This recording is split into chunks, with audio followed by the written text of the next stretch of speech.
Hey, this is Stacy at Scrapbooking Made Simple here with another YouTube demo for you today. We are going to be playing with dies by Tim Holtz, the Alterations dies, specifically his On the Edge dies, because we get a lot of questions about On the Edge dies and what they do and how to use them and what you can use them for. I'm also going to show you a quick way to make your own double-sided paper, along with how to make your own chipboard book out of a 12 by 12 piece of chipboard. Now we're going to get started, so I'm going to go ahead and scroll on down, and I hope you enjoy. Bye. Down we go. Okay, I think that's pretty good. All right, what I've got here for you is the Tim Holtz On the Edge dies. This one happens to be the Ornate, and it's one of his original dies. Now, as you can see, there's actually two cuts on this die, which means it will make you two separate edges. Now, I don't know if you can see on the die, but one cut is here and another cut is down here. And the On the Edge dies are used a lot like a border punch, just to do edges. That's what you do with them, and that's why he's able to put two cuts on one die for a lot of his dies. It's because you're only going to hold the paper over the edge that you want cut. I cut this edge with some chipboard from this side right here, and I cut the card here out of the edge on the other side. I did this one, this cut here, out of the edge that's on this side. So I'm going to show you how to use them real quick because they're very simple and they make such an amazing effect on your cards and your pages and your layouts and your mini albums. So I'm going to go ahead and do a card really quick for you just so you see how the On the Edge dies work and how simple they are. I have got here a blank card, easy peasy. I take this out of the way, and I am going to be using my Big Shot machine because we all know at Scrapbooking Made Simple, the Big Shot machine is our die cutting machine of choice. Now, because the On the Edge dies are steel rule dies, which means it's one of the thick dies that we sell, that means that there's a blade already in there. There is an actual blade in the die.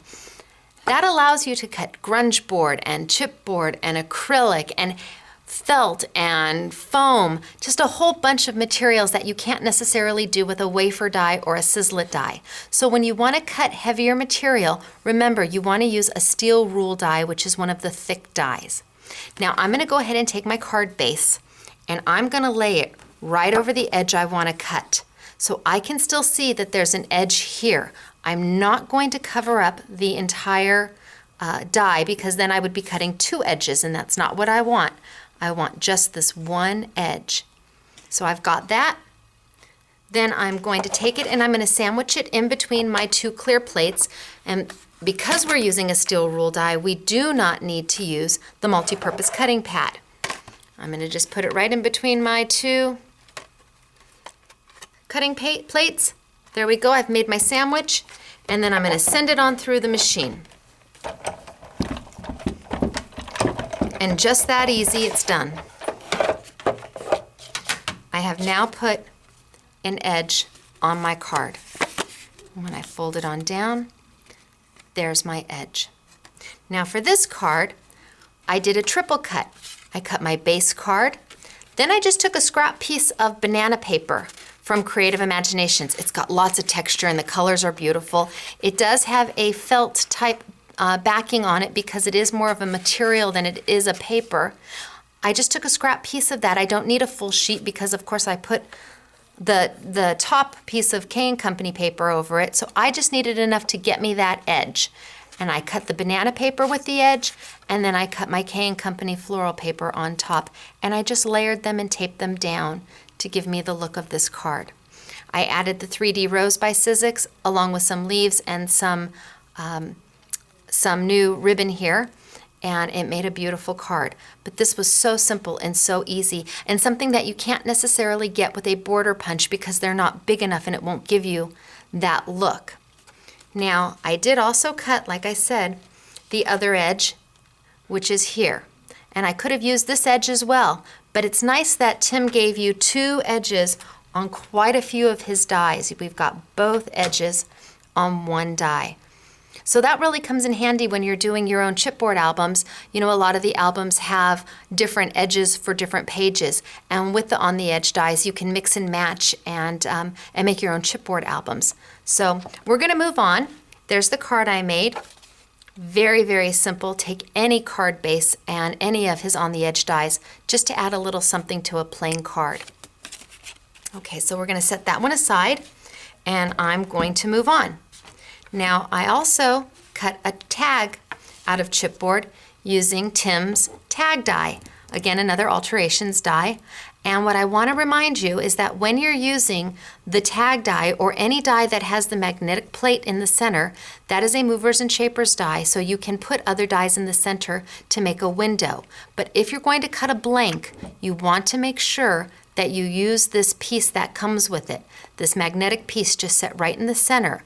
And what that does is when you cut the die, it helps you pop it right out, as opposed to if I cut the die and this was out, the paper would get wedged in here and it's very hard to pull out. So Sizzix was very thoughtful and they made sure that there's a piece of injection foam right there, so when you do cut it, it pops right out.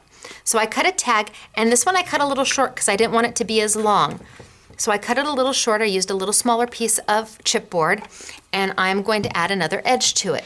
This time I'm going to use one of his new edges that just came out. This is Mini Scallop and Pinking, and again, as you can see, it has two separate edges, so you get two for the price of one. I'm going to go ahead and use the scallop, and I'm going to put my paper right over the top of the scallop where I want it to be. Again, I'm just going to sandwich the die in between my two clear cutting plates because it is a steel rule die, so you do not need to use your multi-purpose cutting platform.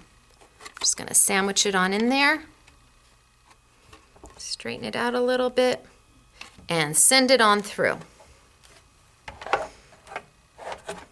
Now that's the beauty of the Big Shot. You can cut anything with it, your grunge board, your chipboard, your acrylic.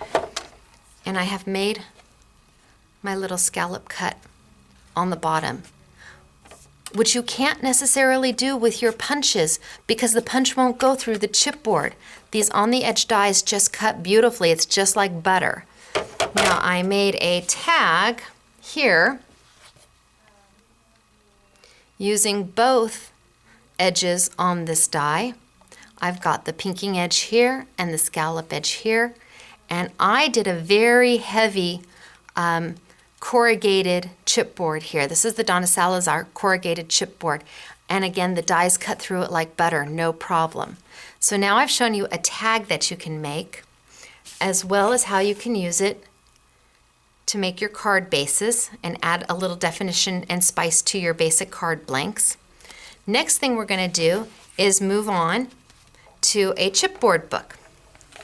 So, for my chipboard book, I started with just a solid sheet of 12 by 12 chipboard, plain sheet, and I cut it in half into a 12 by 6 sheet. So we have a 12 by 6 sheet, two of them. Then I took these and cut these down to the various lengths that I wanted. I happen to want a 2, 4, 6, and 8 inch chipboard book, and that's what I've got here. I cut my first piece into an 8 inch and a 4 inch. So I have my 8 inch here and my 4 inch here. I took my second piece and I cut it straight in half into 6 inches. So I've got my 6 inch piece here, and then I took the remaining 6 inch piece and cut it into a 2 and a 4, which gave me my 2 inch piece here. And I still have a 4 inch piece here that can be used to cut a tag or an embellishment or whatever you want. So out of one sheet of 12 by 12 chipboard that we sell for 40 cents a sheet, you can make your own mini albums. Now, this is just kind of blah. There's not much to it. No fun edges on it. So I took the On the Edge dies and cut all of the edges. Now this book I wanted a little differently. I wanted a 2, a 4, a 6, and a 10 inch. And again, I cut all of this out of one sheet of 12 by 12 chipboard and made an adorable little base for a mini album. And the reason I wanted this one a little longer here is because I really like the flower here on this K & Company paper that we have. and I didn't want to cover it up. So I took what was just a very plain, nothing piece of chipboard and was able to create a beautiful chipboard album out of a 40-cent piece of chipboard, a 59-cent piece of cardstock, a 64-cent piece of paper, and a Tim Holtz Alterations die, an on-the-edge die. It's amazing. There is no reason to go out and spend lots of money on chipboard books when you have all of these dies that will make these amazing edges that your border punches will not do. So, I wanted to show you quickly how I did the double-sided paper, because that's a very easy thing to do, and if you can double-side your paper before you cut it, before you do your edging, it makes it so much easier and you're not having to line everything up or try to fit everything on. So I took my 6x12 sheet of paper of cardstock and I covered it with my Sook Wing tape on both sides. This is a 6-inch roll of Sook Wing tape. We buy it from Elizabeth Craft Designs. It's Be Creative tape. We love it. And I use it on glitter. I use it on a lot of things. You all know that. But I just took it, peeled it off, and literally ran it down the length of my chipboard, because again, the chipboard is 6 inches and so is the tape. And what I ended up with is this, just a solid piece of tape covering my 6x12 chipboard. I then peeled it back to expose the sticky. Can you see the sticky? And I took my 6x12 sheet of paper, because all I did was take my 12x12 sheet and cut it in half again to make a 6x12 sheet of paper, and layered it right on. Then I turned it over and did the exact same thing with the banana paper, and what I ended up with is a piece that is already double-sided for you, just as easy as can be. This is ready to be die cut. This is ready to be cut down into the sizes of your chipboard book and then die cut. And it was just so simple. That is how I was able to achieve the two-sided paper on my chipboard album. So again, I used just a 64-cent sheet of K & Company paper, a piece of Creative Imaginations paper on the back, the white core paper for 79 cents, I'm sorry, and a 40-cent sheet of chipboard. Easy peasy to make your own chipboard album. Okay, so what did we learn today? We learned that Tim Holtz Alterations dies, the on-the-edge dies, are very similar to a border punch, but allow you to do a lot heavier materials. You can be continuous with it. I was continuous with this one, and it's very similar to what you would do with a border punch. You cut your first edge right there, and then you slide your paper on down, line it up, and just continue to cut until you've got the length that you want. Very simple to do. We've learned that you can take a 12x12 sheet of paper and create your own mini albums out of it, and by using different on-the-edge dies, you can have different edges at your different various lengths. And again, I did this one all the same. I thought it was just so pretty, and chalk the edges. We learned that you can pre-cover your chipboard with your paper by using your Sook Wing tape. And again, the 6-inch roll is what I recommend, because you're going to be cutting your 12x12 cardstock into various widths and lengths. So your 6x6 two runs of this will cover an entire sheet of chipboard, and then you could cut it down to 4x4. You could cut it into 6x6s. It's whatever you want, but it's easy to add your paper onto your chipboard prior to your cutting with the Sook Wing tape. Very, very simple. We learned that you can take a simple card base and use the on-the-edge dies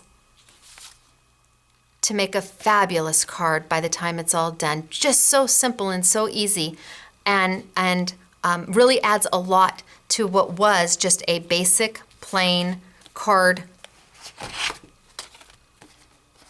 here. So really enjoy that. And we learned that you can use it for all your tags and things of that nature, just to add a little bit of a bottom to something that is maybe too thick to go through your border punches. Now he sells, I don't know, 10, 15 of these. We do have them in stock. This is the latest one, and we do have a few left. It was very, very popular. And I hope you enjoy. I hope you kind of learned what an on-the-edge die does. Very similar to a border punch, but gives you much more functionality, much more usefulness. And if you have any questions, don't hesitate to contact us or leave us a note on the YouTube. Send me an email, and hope you guys have an amazing day. Thanks so much. Bye-bye.